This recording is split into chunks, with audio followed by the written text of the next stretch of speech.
Raja Idris I, yang dikenal sebagai raja pertama dan terakhir Libya, memiliki perjalanan hidup yang luar biasa dan penuh tantangan.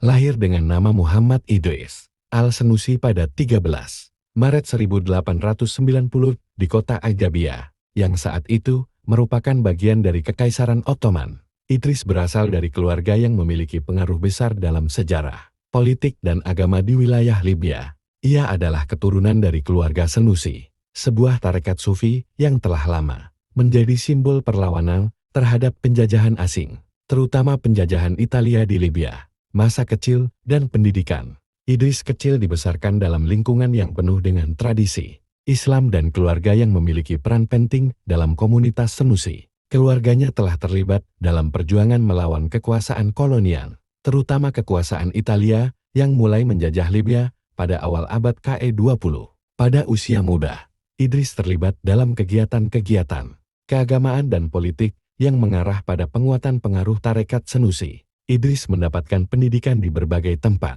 termasuk di Mesir, di mana ia belajar tentang agama dan politik. Pendidikan ini membentuk pandangannya yang konservatif terhadap dunia politik, agama, dan kebijakan luar negeri. Sebagai seorang pemimpin tarekat Senussi, Idris dihormati sebagai simbol otoritas dan perlawanan terhadap penjajahan.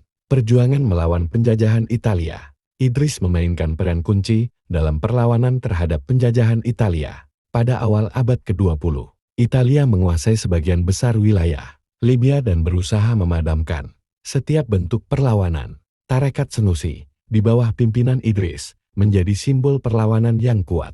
Idris sendiri, meskipun masih muda, sudah memiliki karisma dan kepemimpinan yang diakui oleh banyak pihak. Selama Perang Italia-Libya 1911-1912 dan pemberontakan yang terjadi setelahnya, Idris bergerak di balik layar dan mengorganisir perlawanan yang akhirnya membuat Italia terpaksa mengakui keberadaan kekuatan Senussi. Pada tahun 1922, setelah Italia berhasil menguasai Libya, Idris memilih untuk mengasingkan diri ke Mesir, di mana ia terus mengupayakan dukungan internasional bagi kemerdekaan Libya.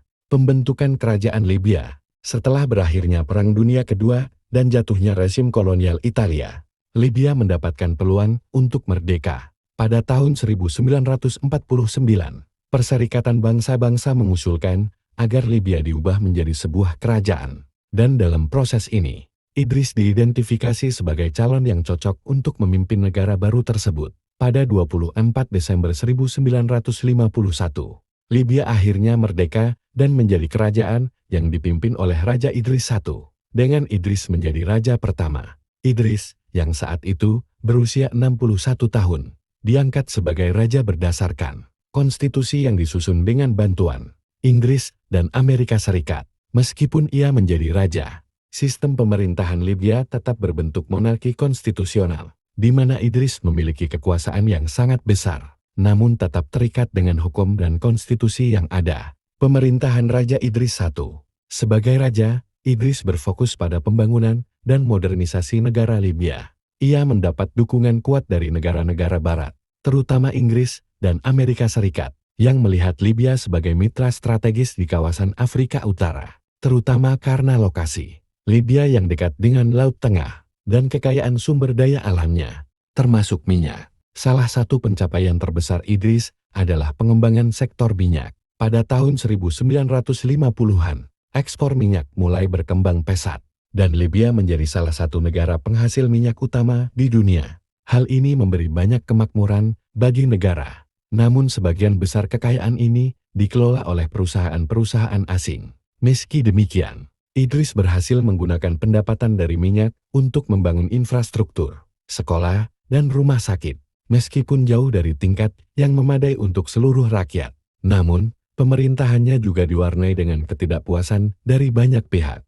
Banyak orang menganggap bahwa Idris terlalu dekat dengan negara-negara barat dan tidak cukup berfokus pada kemajuan sosial dan ekonomi untuk rakyat Libya. Hal ini menciptakan ketegangan dengan beberapa kelompok dalam negeri, termasuk para nasionalis dan militer. Kejatuhan Raja Idris I.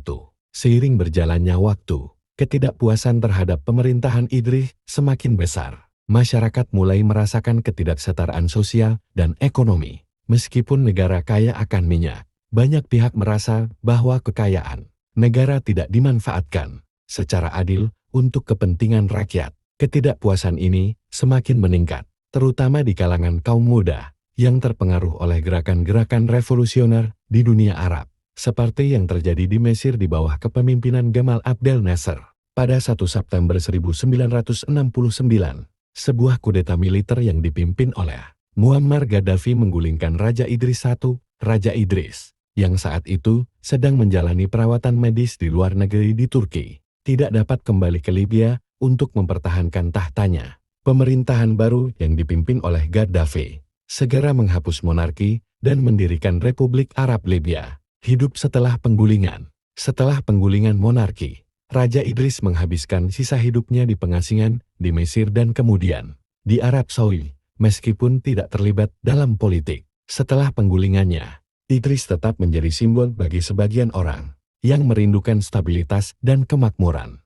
Zaman pemerintahannya, ia meninggal pada 25 Mei 1983 di Jeddah, Arab Saudi, dalam usia 93 tahun. Warisan Raja Idris I, Raja Idris I dikenang oleh beberapa kalangan sebagai pemimpin yang berusaha mengembangkan Libya pasca kemerdekaan. Meskipun pemerintahannya banyak dikritik karena ketidakmerataan pembagian kekayaan negara dan kedekatannya dengan negara-negara Barat, namun ia tetap menjadi tokoh penting dalam sejarah Libya karena perannya dalam perjuangan kemerdekaan dan pembentukan negara yang baru, merdeka. Pemerintahan Gaddafi yang menggulingkan Idris kemudian menandai perubahan besar dalam arah politik Libya yang memasuki era yang jauh berbeda dari pemerintahan monarki. Secara keseluruhan, Raja Idris I adalah seorang pemimpin yang dihadapkan pada tantangan besar, baik dalam memperjuangkan kemerdekaan Libya, maupun dalam menghadapi perubahan besar dalam politik global. Walaupun pemerintahan monarki di bawahnya berakhir dengan kudeta,